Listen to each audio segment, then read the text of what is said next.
Hello students, welcome to the Agnees online classes. और आज की क्लास में हम आगे बढ़ाएंगे क्लास 12th अकाउंटिंग का chapter partnership fundamentals. So students, last class में हमने profit and loss appropriation account के बारे में समझ लिया। तो अब इस क्लास में हम जर्नल एंट्रीज भी समझ लेते हैं जो कि profit and loss account appropriation account से रिलेटेड आती हैं। तो बहुत ही इंपॉर्टेंट है स्टूडेंट्स ये आज की क्लास, क्योंकि जर्नल एंट्री पे क्वेश्चंस आते ही आते हैं, चाहे वो MCQ हो, चाहे वो 3 मार्क्स या 5 मार्क्स के हो।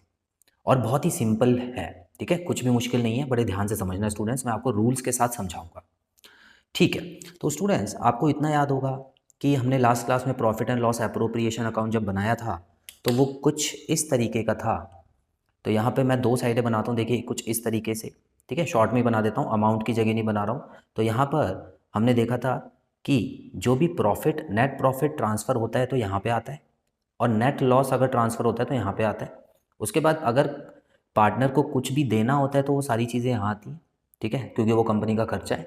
और पार्टनर से कुछ भी लेना होता है तो वो सारी चीज़ें यहाँ पे आती हैं, क्योंकि ये कंपनी के लिए प्रॉफिट है, ठीक है। अब आपको इतना भी पता है ये कौन सा अकाउंट था, P&L एप्रोप्रिएशन। अच्छा, ये वाली साइड कौन सी होती है, टू वाली साइड होती है, और ये वाली बाय वाली साइड होती है। तो आपको याद होगा 11th क्लास में समझाया होगा आपको कि इससे भी जर्नल एंट्री डाल सकते हैं आप। तो कुछ हम इसकी भी हेल्प लेंगे, और कुछ जो रूल्स हैं, जो 3 गोल्डन रूल्स हैं अकाउंटिंग के, उसकी भी हेल्प लेंगे। तो आइए समझते हैं स्टूडेंट्स। तो सबसे पहला जो जर्नल एंट्री होती है वो होती है transfer of profit from P&L account to P&L appropriation account. अब स्टूडेंट सीधी सी बात है, यहाँ पर तो सिर्फ एक ही जर्नल एंट्री आएगी। क्यों? क्योंकि आपने P&L अकाउंट से P&L एप्रोप्रिएशन अकाउंट में डाला है पैसा। तो उसके लिए तो भाई सीधी सी बात है, सबसे पहले हम क्या करेंगे, इसी के हिसाब से चलेंगे। तो देखिए यहाँ पर याद कीजिए, नेट प्रॉफिट तो था लेकिन P&L अकाउंट भी था। कौन सी साइड में आ रहा है, बाय वाली साइड। तो टू वाली साइड क्या आएगा, P&L एप्रोप्रिएशन अकाउंट। तो टू वाली साइड तो नीचे आती है, to P&L appropriation account credit में आ गया, और P&L अकाउंट आ जाएगा डेबिट में, ख़त्म बात, ठीक है। तो जो भी अमाउंट होगा वो आपको यहाँ पे लिख देना।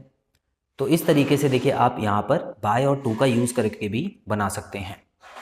तो जब भी P&L अकाउंट से P&L एप्रोप्रिएशन में डालना है तो इसको डेबिट कर देना है, और एप्रोप्रिएशन अकाउंट को क्रेडिट कर देना है। इसकी एक ही एंट्री आएगी। अच्छा, कभी कभी लॉस भी हो जाता है स्टूडेंट्स, तो उस केस में इसकी उल्टी एंट्री डाल देना। तो इसका मतलब P&L एप्रोप्रिएशन अकाउंट हो जाएगा डेबिट, एंड P&L अकाउंट जो हो जाएगा वो हो जाएगा credit.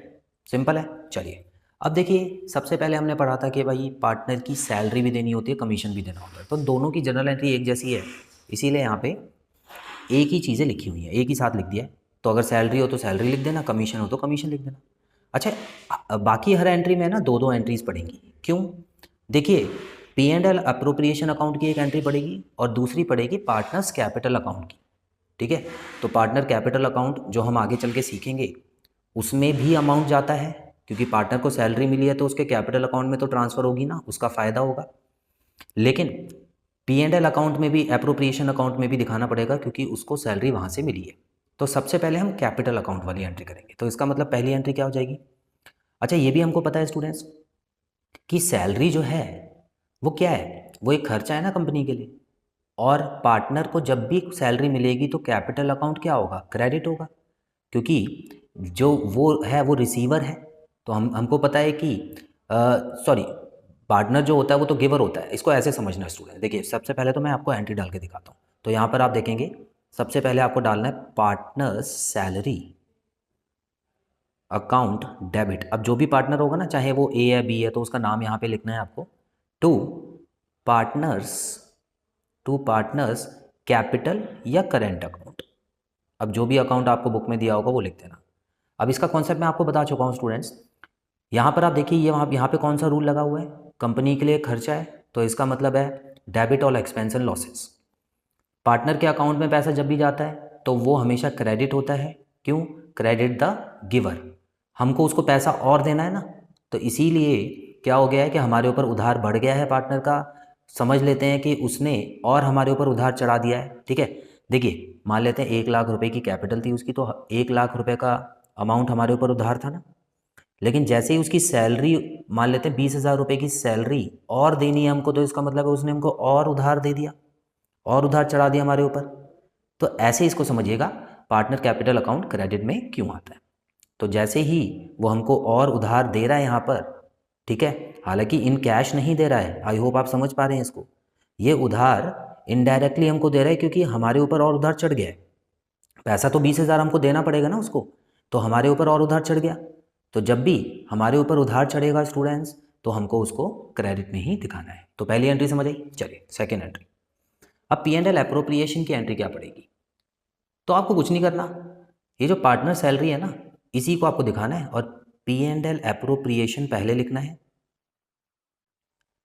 To partners salary account नीचे लिख देना है बस। अब ऐसा क्यों किया, इसको दो तरीके से समझ सकते हैं। यहाँ पे पार्टनर सैलरी ऊपर आया था तो अगले में नीचे आएगा, आप ऐसे भी समझ सकते हैं। और दूसरी चीज़ मैंने आपको बताया था, यहाँ पर देखिए दोबारा से एक बार दिखाता हूँ आपको, P and L appropriation account में जब भी सैलरी देंगे तो कहाँ आएगी, टू वाली साइड आएगी ना। तो इसका मतलब to partner salary, partner salary का अकाउंट डेबिट में आएगा, सॉरी क्रेडिट में आ जाएगा, नीचे नीचे होता है ना टू, और डेबिट में क्या आएगा, P and L account appropriation. तो देखिए बिल्कुल सेम है, ये नहीं है। यहाँ पर देखिए पी एंड एल अकाउंट जो है वो डेबिट में आया हुआ है और टू पार्टनर सैलरी नीचे आया हुआ है। तो दूसरा तरीका ये है, तो कैसे भी आप समझ सकते हैं। इंटरेस्ट ऑन कैपिटल्स बिल्कुल सेम, कुछ नया नहीं है, बिल्कुल सेम है, दो जगह जाएगा और दोनों हमको पता है। देख लेते हैं पहली जगह, तो यहाँ पे हम लिखेंगे पार्टनर्स इंटरेस्ट ऑन कैपिटल, ठीक है। जो भी पार्टनर का नाम है वो यहाँ पे आप लिख देना, यहाँ पे हम डेबिट लिखेंगे क्योंकि कंपनी का खर्चा है, to partners capital account, to partners capital या करेंट अकाउंट, बिल्कुल सेम ऊपर वाला केस, बार बार हम नहीं इसके बारे में डिस्कस करेंगे। सेकंड में क्या आएगा, P and L appropriation account, क्योंकि ये भी एक खर्चा है कंपनी के लिए तो डेबिट में आ गया। टू यहाँ पे क्या आएगा students, interest on capital, to partners interest on capital account, बस। तो अभी ऊपर और नीचे दोनों सेम चल रहा है, कुछ भी नया नहीं है, ठीक है। अब नया ये आएगा, ये क्या है, ये इंटरेस्ट ऑन ड्राइंग्स है। अब हमको पता है ना स्टूडेंट, देखिए इंटरेस्ट ऑन ड्राइंग जो होता है वो कंपनी के लिए एक इनकम होती है, खर्चा नहीं होता। इस बार पार्टनर के लिए खर्चा होगा, तो जाहिर सी बात है जब पार्टनर के लिए खर्चा होगा ना स्टूडेंट्स, तो हम पार्टनर के अकाउंट को डेबिट करेंगे। कौन से, पार्टनर कैपिटल अकाउंट को इस बार डेबिट किया जाएगा क्योंकि इस बार खर्चा हुआ है और पार्टनर के अकाउंट में से निकाला गया है। अच्छा, यहाँ पर हम लिखेंगे इंटरेस्ट ऑन ड्राइंग्स, क्योंकि ये कंपनी के लिए तो एक इनकम है। इंटरेस्ट ऑन ड्राइंग कॉन्सेप्ट आपको मैंने लास्ट क्लास में समझाया था अच्छे से, ठीक है। तो इंटरेस्ट ऑन ड्राइंग कंपनी के लिए एक प्रॉफिट होता है, इसीलिए इसको क्रेडिट कर दिया है। अब आपको पी एंड एल अकाउंट के हिसाब से अगर आप सोचना चाहते हो तो कैसे करेंगे, देखिए एक बार और बता देता हूँ आपको। ये देखिए ये हो गया पी एंड एल अकाउंट, ठीक है, P and L appropriation account, ठीक है। अच्छा, जब भी इंटरेस्ट ऑन ड्राइंग हम पार्टनर से चार्ज करते थे तो यहाँ पे आता था, और ये कौन सी साइड है, बाय वाली साइड है, तो ये टू में आ जाएगा, बस खत्म। तो इसकी एंट्री हमने बनाना सीख लिया। टू का मतलब है नीचे आएगा, और बाय वाला मतलब है यहाँ पे आएगा interest on drawings debited to P and L appropriation account, to P and L appropriation account. कुछ मुश्किल लग रहा है जर्नल एंट्री में? कुछ भी मुश्किल नहीं है, बस दो तीन चीज़ों की हेल्प लेनी है। एक तो जो अकाउंट हमने बनाना सीखा है पी एंड एल एप्रोप्रिएशन वाला, और दूसरा जो बेसिक रूल्स हैं, ठीक है, जो 11th क्लास में हमने पढ़े थे। अच्छा, कुछ चीज़ें और बची हैं वो भी कर लेते हैं। तो इतना तो हमको आसानी से समझ आ गया, ठीक है। अच्छा, रिजर्व में ट्रांसफ़र करना है, तो रिजर्व में जब ट्रांसफ़र करेंगे ना तो उसकी एक ही एंट्री पड़ती है, क्योंकि पार्टनर कैपिटल अकाउंट में ट्रांसफ़र नहीं कर रहे हैं हम लोग, ये सीधा सीधा P and L appropriation account में ट्रांसफ़र होता है। तो आइए ये भी देख लेते हैं students. For transfer to reserve out of profit, तो जाहिर सी बात है प्रॉफिट कम हो रहा है तो पी एंड एल अकाउंट जो हो जाएगा वो डेबिट हो जाएगा। यहाँ पे हम लिखेंगे P and L appropriation account. देखिए स्टूडेंट्स, एप्रोप्रिएशन कभी कभी बोलना भूल जाता हूँ, तो याद रखिएगा जब भी मैं पी एंड एल बोल रहा हूँ तो पी एंड एल एप्रोप्रिएशन ही है वो, ठीक है, क्योंकि पी एंड एल हम भूल चुके हैं, वो हो चुका हमारा 11th क्लास में। तो P and L appropriation account to general reserve account, इसको जनरल रिजर्व का नाम दिया गया, ठीक है। तो ये लीजिए एक एंट्री ही पड़ती है इसमें, कैपिटल अकाउंट वाली मत डालना इसमें। अच्छा, अब यहाँ पर क्या हो रहा है, अब सारी चीज़ें होने के बाद जब टोटल किया गया तो कभी प्रॉफिट आएगा, कभी लॉस आएगा। अब आपको पता है स्टूडेंट्स कि जब प्रॉफिट आएगा तो पार्टनर्स को वो प्रॉफिट मिलेगा, तो उनका कैपिटल अकाउंट क्या होना चाहिए, क्रेडिट होना चाहिए। ठीक है, तो याद रखना यहाँ पर क्या हो रहा है, क्रेडिट बैलेंस ऑफ P&L, मतलब प्रॉफिट हुआ है यहाँ पे। तो जब प्रॉफिट होता है तो पार्टनर के अकाउंट को तो हम क्रेडिट करेंगे, तो इसका मतलब नीचे लिख देना टू पार्टनर्स कैपिटल या करेंट अकाउंट। ये तो क्रेडिट में आ गया। डेबिट में क्या आएगा, P&L अप्रोप्रिएशन अकाउंट, और कुछ थोड़ी आएगा, क्योंकि वहीं से तो अमाउंट आया है और पार्टनर को मिल गया, ख़त्म बात, इतना ही है और कुछ नहीं है।